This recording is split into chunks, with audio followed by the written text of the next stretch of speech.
नाज़रीन किराम, नमाज़ी तरावी सुन्नत मुअक्कदा है, मर्द पर भी अदा करना और औरत पर भी अदा करना। जिस तरह मर्द हजरात पर 20 रकत नमाज तरावी अदा करना सुन्नत मुअक्कदा है, इसी तरह ख़वातीन पर भी 20 रकत नमाज तरावी अदा करना सुन्नत मुअक्कदा है। बगैर किसी उज़र के सुन्नत मुअक्कदा को तर्क करना गुनाह से खाली नहीं है, तो काबिल मुलम्मत है वो शख्स जो सुन्नत मुअक्कदा को तर्क करता है। लिहाजा 20 रकत तरावी ख़वातीन के लिए भी ज़रूरी है।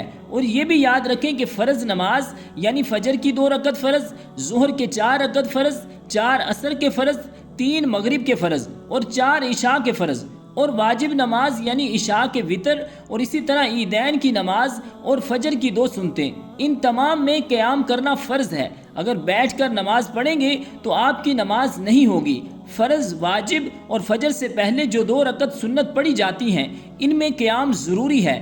असल में ज़्यादातर ख़वातीन की आदत ये होती है कि वो ये समझती हैं कि औरतें बैठ कर नमाज पढ़ेंगी, यानी वो पहली रकत में खड़ी होंगी और पहली रकत मुकम्मल करने के बाद वो दूसरी रकत में बैठ जाएंगी और बैठे बैठे ही नमाज मुकम्मल करेंगी। हालांकि उनको कोई उज़र नहीं होता, बिला वजह ही बैठकर नमाज अदा करने की आदत बना लेती हैं। तो इस तरह अगर फ़र्ज़, वाजिब और फजर की 2 रकत सुन्नत, इनमें बैठकर अगर नमाज पढ़ेंगी तो आपकी नमाज नहीं होगी। अब तरावी की नमाज जो है, अगर कोई उज़र है तो बैठकर आप पढ़ सकते हैं, कोई हर्ज नहीं है, नमाज हो जाएगी। लेकिन अगर कोई उज़र नहीं है तो बेहतर यह है कि खड़े होकर पढ़ें, क्योंकि खड़े होकर पढ़ना बैठकर पढ़ने से ज़्यादा अफजल है और इसमें सवाब भी ज़्यादा है। यानी अगर कोई शख्स बैठकर नफल नमाज पढ़ता है और एक शख्स खड़े होकर नफल नमाज अदा करता है, तो जो खड़े होकर पढ़ रहा है उसे सवाब ज़्यादा मिलेगा और जो बैठकर पढ़ रहा है उसको सवाब कम मिलेगा। तो बैठकर पढ़ने की सूरत में सवाब में कमी है,